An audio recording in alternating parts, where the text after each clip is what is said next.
জ্ঞানপুর নামের একটা গ্রাম ছিল, যেখানে শঙ্কর দাস নামের একটা কাঠুরে নিজের স্ত্রী গীতার সাথে থাকত। শঙ্কর দাসের বয়স অনেক হয়ে গেছিল, কিন্তু তার কোনো সন্তান ছিল না। সেই জন্যে ও একাই নদীর কিনারায় জঙ্গল থেকে লাকড়ি কেটে নিয়ে আসতো। লাকড়ি বিক্রি করে শঙ্কর দাস কিছু টাকা পয়সা পেত। সেই টাকা দিয়েই সে সংসার চালাতো। নদীতে অনেকগুলো জেলেরা মাছ ধরতে আসতো। একদিন শঙ্কর দাস দেখতে পায় যে জেলেরা নিজের জালে একটা জলপরীকে বন্দি করে রেখেছে। আমাকে ছেড়ে দাও, আমি তোমাদের মতোই একটা মানুষ, শুধু অন্তর একটাই যে পায়ের জায়গায় আমার লেজ আছে। আরে আমরা তোমাকে ছাড়বো না, তোমাকে বাজারে বিক্রি করলে আমরা অনেক টাকা পেয়ে যাব। জেলেরা জলপরীর মাথায় লাঠি মেরে তাকে অজ্ঞান করে দেয়, আর জলপরীকে জালেই রেখে খাবার খেতে চলে যায়। শঙ্কর দাস এই সব কিছু দেখছিল। শঙ্কর দাস জলপরীর ওপরে দয়া দেখায়। সে চুরি করে জলপরীর কাছে যায় আর জলপরীর মুখে জলের ছেটা মেরে দেয়। জ্ঞান ফিরে আসতেই জলপরী চিৎকার শুরু করে, আমাকে ছেড়ে দাও, আমাকে ছেড়ে দাও, বাঁচাও। আমি জেলে নই, আমার নাম হলো শঙ্কর দাস। আমি তোমাকে সাহায্য করতে এসেছি। শঙ্কর দাস কোড়াল দিয়ে জাল কেটে দেয়। আমি আপনার এই উপকার কখনো ভুলবো না। আরে এতে উপকারের আবার কি আছে? আমি তো শুধু মনুষ্যত্বের কারণেই তোমাকে সাহায্য করেছি। এইটুকু বলার পর শঙ্কর দাস নিজের বাড়িতে চলে যায়। বাড়িতে ফেরার পর শঙ্কর দাস দেখতে পায় যে তার স্ত্রী চোখে জল নিয়ে বসে আছে, আর সে খাবারও বানায়নি। কি হয়েছে গীতা? আজকে তোমার মন খারাপ কেন? প্রতিদিন তো তুমি আমার জন্য রান্না করে একেবারে তৈরি করে রাখো খাবার। আজকে তো তুমি উনুনটাও জ্বালাওনি দেখছি। বাড়িতে শস্যের একটা দানাও নেই। আর আজ প্রধান মশাই গ্রামে সবাইকে ঘোষণা করে দিয়েছেন যে আজকের পর কেউ জঙ্গল থেকে লাকড়ি কেটে আনবে না। কি সরকার নির্দেশ দিয়েছে কাঠ কাটা যাবে না? হ্যাঁ, সেই জন্যই কাটছি আমি। আমাদের কাছে তো লাকড়ি কেটে বিক্রি করা ছাড়া আর আয়ের কোনো সাধনও নেই। এখন আমাদের কি হবে গো? আমাদের তো কোনো ছেলেও নেই যে শহরে গিয়ে কাজ করে আসবে। আরে চিন্তা করো না, একটা দরজা বন্ধ হয়ে গেলে অন্য দরজা খুলে যায়। ঈশ্বর আমাদের সাহায্য অবশ্যই করবেন। আজকে কাঠ বিক্রি করে 100 টাকা পেয়েছি। চলো ধাবায় গিয়ে আমরা খাবার খেয়ে নিই। আমি খুব ক্লান্ত এখন। বাজারে গিয়ে তরি তরকারি আনার আর ইচ্ছে নেই আমার। তার উপর আবার আমার খুব জোরে খিদেও পেয়েছে। শঙ্কর দাস আর গীতা ধাবায় খাবার খেতে যায়। গ্রামে একটাই ধাবা ছিল, যেটা সেরা আর হাতি নামের দুজন ভাই চালাতো। সেরা ভাই, আমাদের জন্য 2টো সাদা থালি লাগিয়ে দাও না। হ্যাঁ দিচ্ছে, কিন্তু আধ ঘন্টা অপেক্ষা করতে হবে, মনে রেখো। অর্ধেক ঘন্টা কেটে যায়, কিন্তু থালি এখনো আসে না। সেরা ভাই, এখনো পর্যন্ত আমাদের থালিটা আমরা পেলাম না। আরে বারবার তুমি মাথা খারাপ করছো কেন? দেখছো তো এত ভিড় রয়েছে। কিন্তু তুমিই তো বলেছিলে যে 30 মিনিট পরে খাবার দিয়ে দেবে। এখন আমরা কখনো এই ধাবায় খাবার খেতে আসবো না। গীতা বাড়িতে পৌঁছে শঙ্কর দাসকে বলে, আমাদের গ্রামে একটাই ধাবা আছে, তাতে কত ভিড় থাকে আর খাবারও ভালো থাকে না। কেননা আমরা দুজন মিলে একটা ধাবা খুলে দিই। যদি আমাদের ধাবা ভালো চলে তাহলে আমাদের ভালো রোজগার শুরু হয়ে যাবে। এই কথাটা তো আমার মাথাতেও এসেছিল। আমি আমার সোনার চুড়ি বন্ধক রেখে দেব, তখন তো ভাড়ার ব্যবস্থা ভালো করেই হয়ে যাবে না। শঙ্কর দাস আর গীতা সেরা আর হাতির ধাবার একদম সামনেই একটা দোকান ভাড়াতে নিয়ে নেয় আর নিজের ধাবা শুরু করে দেয়। শঙ্কর দাস দাদা, কত করে প্লেট গো? মাত্র 50 টাকা। আপনি বসুন, আমি এক্ষুনি আপনার জন্য খাবার লাগিয়ে দিচ্ছি। শঙ্কর দাস আর গীতার প্রেম ভরা ব্যবহার আর সুস্বাদু খাবারের কারণে তাদের ধাবায় আস্তে আস্তে লোকেদের সংখ্যা বাড়তে শুরু করে। অন্যদিকে সেরা আর হাতির ধাবা খালি হয়ে যাচ্ছিল। কিছুদিনের মধ্যেই সেরা আর হাতি ভাইয়ের কাজকর্ম ঠপ হয়ে যায়। এই যে সেরা ভাই, যদি এইভাবে চলতে থাকে তাহলে আমরা একেবারে নিঃস্ব হয়ে যাব। মাত্র 2 মাসের মধ্যে আমাদের রোজগার তো অর্ধেকের থেকেও কম হয়ে গেছে। এই শঙ্কর দাসের একটা ব্যবস্থা করতেই হবে, তাহলে সাপও মরবে আর লাঠিও ভাঙবে না। আমার কাছে একটা উপায় রয়েছে। সেরা শঙ্কর দাসকে ছোট্টবেলা থেকে জানতো। ও জানতো যে শঙ্কর দাস সাঁতার কাটতে জানে না। একদিন রাত্রিবেলা সেরা আর হাতি শঙ্কর দাসের কাছে পৌঁছায়। ওরা শঙ্কর দাসের মুখ একটা কাপড় দিয়ে ঢেকে দেয়। তারপর ওরা শঙ্কর দাসকে নৌকোয় বসিয়ে নদীর ঠিক মাঝখানে ফেলে দিয়ে আসে। কিছুক্ষণের মধ্যেই শঙ্কর দাস নদীতে ডুবে যায়। কিছুক্ষণ পর শঙ্কর দাসের জ্ঞান ফেরে। তখন ও নিজেকে জলের ভেতরে পায়। ওখানেই জলপরী, যার শঙ্কর দাস একবার প্রাণ বাঁচিয়েছিল, সে শঙ্কর দাসের ঠিক সামনে দাঁড়িয়েছিল। আমি এখনো বেঁচে রয়েছি কি করে? কয়েকজন বদমাশ আমার মুখের ওপরে কাপড় বেঁধে আমাকে নদীতে ফেলে দিয়েছিল। আমি তোমাকে বাঁচিয়েছি। কিন্তু আমি জলের তলায় নিঃশ্বাস নিচ্ছি কি করে? কারণ আমি তোমাকে একটা জাদুই গুলি খাইয়েছিলাম। জলপরী শঙ্কর দাসকে একটা কলসি দেয়। যখনই তুমি এই কলসিতে হাত দেবে, এর মধ্যে থেকে একটা গুলি বেরিয়ে আসবে। সেই গুলিটা খাওয়ার পর যে কেউ জলের ভেতরে শ্বাস নিতে পারবে। কিন্তু মনে রেখো যে এই গুলির প্রভাব শুধু 12 ঘন্টা পর্যন্তই থাকে। আমি এই কলসিটা তোমাকে উপহার স্বরূপ দিচ্ছি, তুমি এটা নিয়ে যেতে পারো। শঙ্কর দাস কলসিটা নিয়ে নিজের বাড়িতে চলে আসে। সে কলসিটাকে সামলিয়ে রেখে দেয় আর নিজের ধাবায় কাজ করতে চলে যায়। সেরা আর হাতি তাকে দেখে খুব আশ্চর্য হয়। দাদা, এই শঙ্কর দাস বেঁচে ফিরে আবার কি করে চলে এলো? মনে হচ্ছে ও সাঁতার শিখে নিয়েছে, বুঝেছো? আরে দাদা, এখন আমরা কি করব? এই চিন্তা করিস না, এবার আমি শঙ্কর দাসকে ভালো করে টাইট দেব। সেরা গ্রামের প্রধানের কাছে যায় আর সে প্রধান মশাইকে বলে, প্রধান মশাই, আমার উপর একটা উপকার করুন তো। কি হয়েছে সেরা? তোমাকে এত চিন্তিত দেখাচ্ছে যে?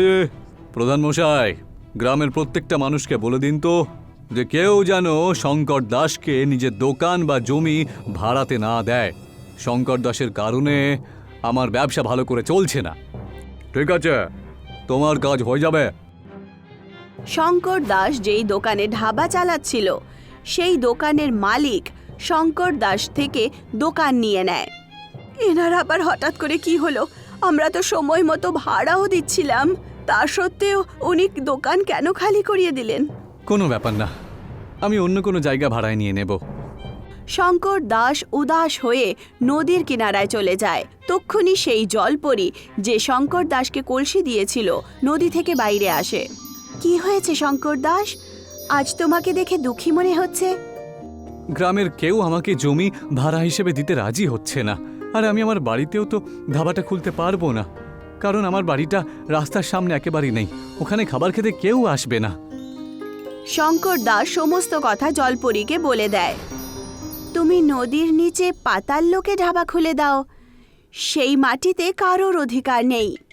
কিন্তু জলে আগুন জ্বলবে কি করে, আর লোকেরা ওখানে নিঃশ্বাস নেবে কি করে? চিন্তা করো না, পাতাল লোকে আগুন জ্বলতে পারবে। আমরাও তো ওখানেই খাবার দাবার বানাই। আর জলে শ্বাস নেওয়ার কথা যত দূর, তাহলে মনে করো আমি তোমাকে একটা কলসি দিয়েছিলাম যাতে জাদুই গুলি ছিল। হ্যাঁ, ওই কলসির ব্যাপারে তো আমি ভুলেই গিয়েছিলাম। শঙ্কর দাস নদীর নিচে পাতাল লোকে ধাবা খুলে দেয় আর গ্রামে প্রত্যেক জায়গায় ব্যানার লাগিয়ে দেয়। গ্রামের লোকেরা পাতাল লোকে ধাবা দেখার জন্য খুব উৎসুক হয়। ওরা সবাই নদীর কিনারায় পৌঁছে যায়। শঙ্কর দাস সবাইকে কলসি থেকে বার করে একটা একটা গুলি দিয়ে দেয় আর বলে, ভাই আর বোনেরা, এই গুলিটার প্রভাব কিন্তু 12 ঘন্টা পর্যন্তই থাকে, সেই জন্য 12 ঘন্টা পরে জল থেকে তোমরা সবাই উঠে আসবে কিন্তু। লোকেরা নদীর নিচে গিয়ে পাতাল লোক ধাবায় শঙ্কর দাসের ওখানে খাবার খায় আর পাতাল লোকে ভ্রমণও করে। শঙ্কর দাস নদীর কিনারায় একটা চাকরকে দাঁড় করিয়ে দেয় আর তাকে বলে, যে এখানে খাবার খেতে আসবে তাদেরকে কলসি থেকে বের করে একটা ওষুধ দিয়ে দিও। এইটুকু বলে শঙ্কর দাস ধাবায় কাজ করতে চলে যায়। অন্যদিকে সেরা রাগের চোটে প্রচণ্ড ক্রোধিত হয়। পাতাল লোকের ধাবা, এটাও শঙ্কর দাস খুব ভালো একটা চাল চেলেছে দেখছি। গ্রামের লোকেরা তো ওখানে যাচ্ছেই, সাথে সাথে পাশের গ্রামের লোকেরাও পাতাল লোকে খাবার খেতে আর ঘুরতে যাচ্ছে দেখছি।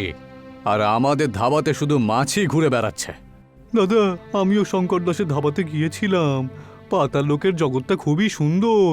অনেক রঙিন রঙিন মাছ দেখা যায় ওখানে। এই থাম তুই। যদি শঙ্কর দাসের ধাবা এই গ্রামে থাকে না, তাহলে আমাদের গ্রাম থেকে ধাবা উঠিয়ে অন্য কোথাও গিয়ে ধাবা বসাতে হবে। সেরা আবার গ্রামের প্রধানের কাছে পৌঁছে যায় আর বলে, প্রধান মশাই, আপনি শঙ্কর দাসের ধাবাটাকে নদীর ভেতর থেকে সরিয়ে দিন তো, আমার অনেক ক্ষতি হয়ে যাচ্ছে। আরে আমাকে ক্ষমা করে দাও সেরা, আমি শঙ্কর দাসকে কিন্তু আর বিরক্ত করতে পারবো না। হ্যাঁ, শঙ্কর দাসের ধাবার কারণেই তো দূর দূরান্ত থেকে লোকেরা আমাদের গ্রামে আসছে। এর ফলে আমাদের গ্রামের নাম হচ্ছে, আর পর্যটকরা আসার কারণে গ্রামের লোকের আর্থিক পরিস্থিতিও খুব ভালো হচ্ছে। তাই এবারে আর আমি তোমাকে কোনো রকম সাহায্য করতে পারবো না।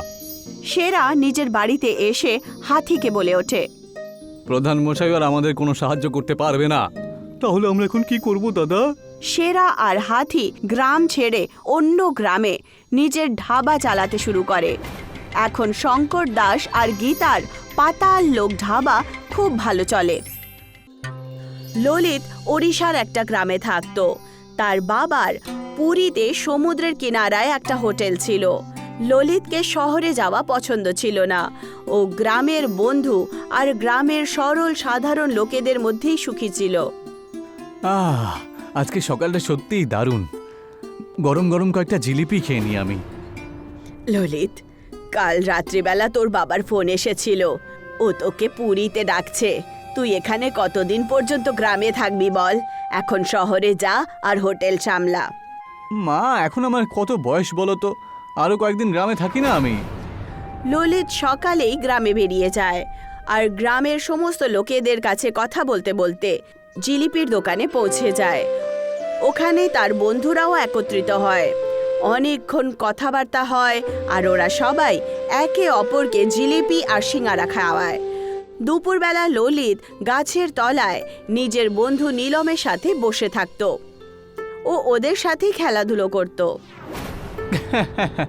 তোমার মাথায় এই মুকুটটা সত্যিই দারুণ লাগছে কিন্তু। নিচে নামাও এটা, যদিও আমাকে কেটে নেয় তখন। একদিন বিকেলবেলা ললিত বাড়ি ফিরল। তখন সে দেখলো যে তার বাবা বিছানায় অসুস্থ অবস্থায় আছে। তুমি কখন এলে বাবা? বাবু, তোর বাবার শরীর খুব খারাপ।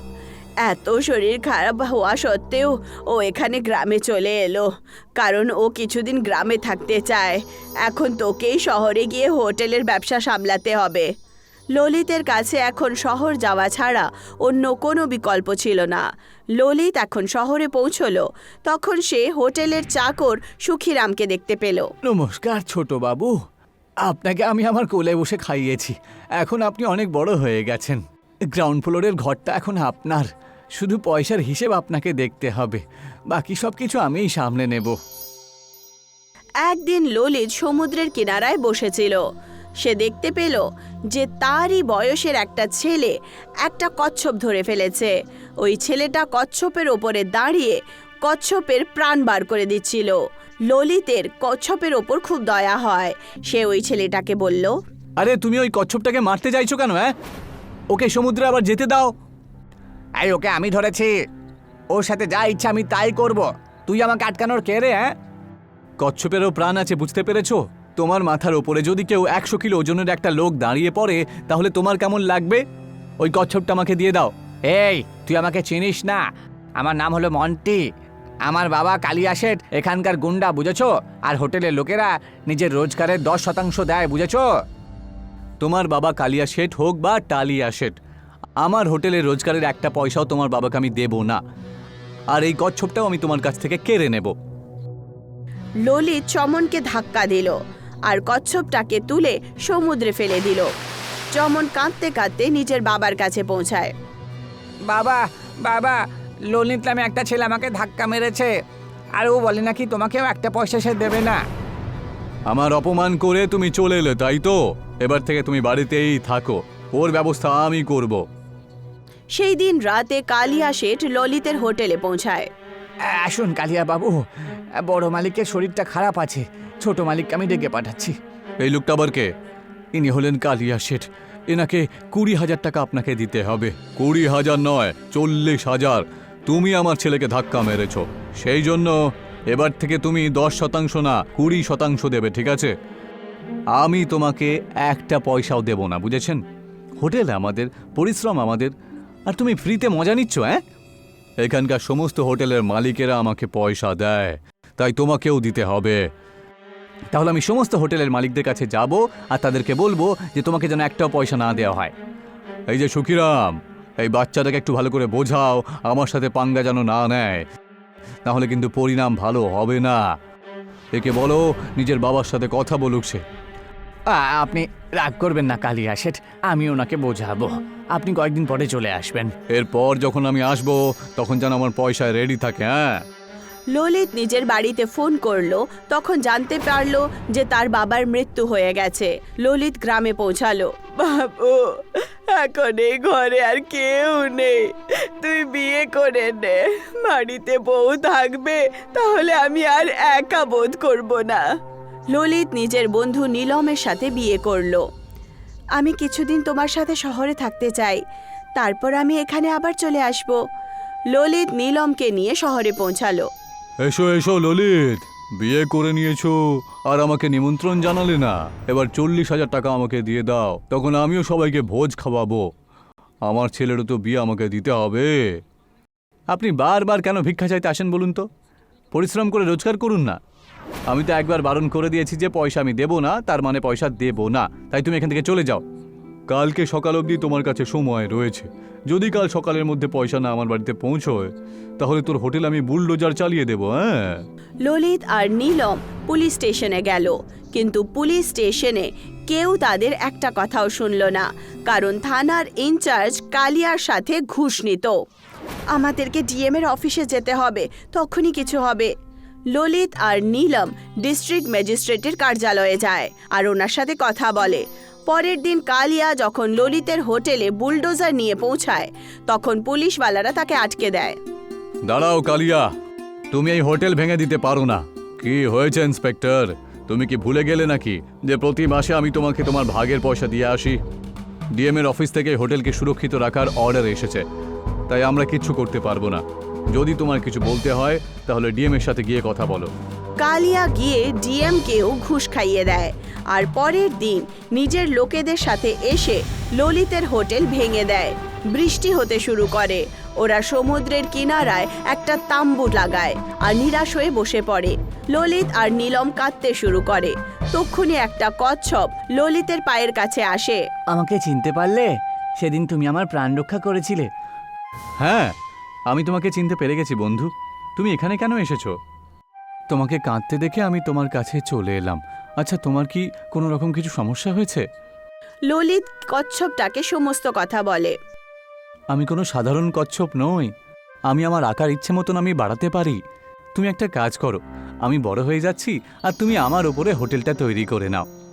কচ্ছপ প্রায় 100 ফুটের হয়ে গেল আর ললিত নিজের বেঁচে থাকা পয়সা লাগিয়ে তার ওপরে একটা হোটেল দাঁড় করিয়ে দেয়। কচ্ছপ যখন সমুদ্রে যেত তখন সেই হোটেলটাও তার সাথে সাথেই যেত। কচ্ছপের ওপরে বানানো হোটেল লোকেদের আকর্ষণের ব্যাপার হয়ে গেল আর অনেক উঁচু দামে হোটেলের রুম ভাড়ায় লাগতে শুরু করলো। কালিয়া যখন ললিতের হোটেল দেখলো তখন তার চোখ খুব ছানাবড়া হয়ে ওঠে। ললিত, তুমি নতুন হোটেল তৈরি করেছো? তোমার রোজগারের 10% আমাকে দিতে হবে। আমার হোটেল তো মাটির ওপরে নেই, তাই না? যার জন্য আমি তোমাকে পয়সা দেব। যদি তুমি আমার হোটেল ভাঙতে চাও তাহলে চেষ্টা করে দেখতে পারো। কালিয়া বুলডোজার নিয়ে হোটেলের কাছে পৌঁছায়, কিন্তু কচ্ছপ হোটেলটাকে নিয়ে সমুদ্রের ভেতরে চলে যায়।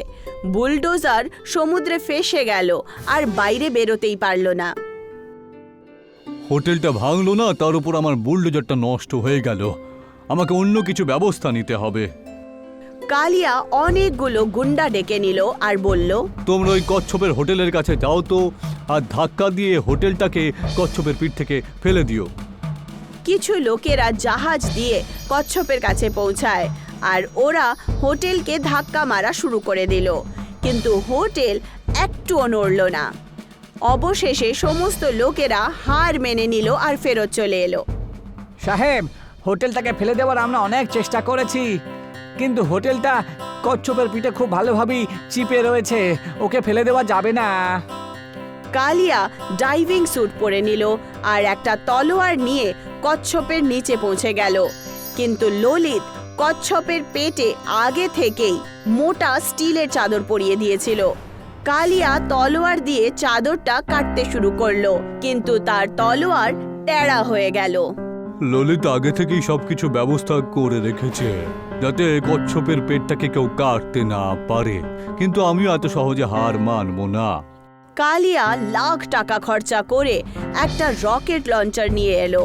ও কচ্ছপের পেছনে পেছনে সমুদ্রের ভেতরে অনেক গভীরে পৌঁছে গেল আর কচ্ছপের পেট চেরার জন্য রকেট লঞ্চার ছাড়ার প্রস্তুতি চালু হলো। কিন্তু তক্ষুনি ওখানে শার্ক মাছ চলে এলো আর তার চারদিকে ঘুরতে শুরু করলো। জলের ভেতরে কালিয়া চিৎকারও করতে পারছিল না। সে নিজের ভুলটা বুঝতে পারলো আর তার চোখ দিয়ে জল বইতে শুরু করলো। তক্ষুনি ললিত ওখানে পৌঁছে যায় আর সে জলে একটা কেমিক্যাল মিশিয়ে দেয়। কেমিক্যালের গন্ধে শার্ক মাছেরা ওখান থেকে পালিয়ে যায়। ললিত কালিয়াকে সমুদ্রের বাইরে নিয়ে চলে আসে। আমাকে ক্ষমা করে দিও বাবা, তুমি যদি না আসতে তাহলে আমি বেঁচে থাকতাম না। আর আমি তোমাকে তোমার জমি আবার ফিরিয়ে দেব আর তার উপরে নতুন হোটেল তৈরি করেও দেব। আমি আজ থেকে আমি এইসব বাজে কাজ করা বন্ধ করে দেব আর নিজের পরিশ্রমে পয়সা রোজগার করব।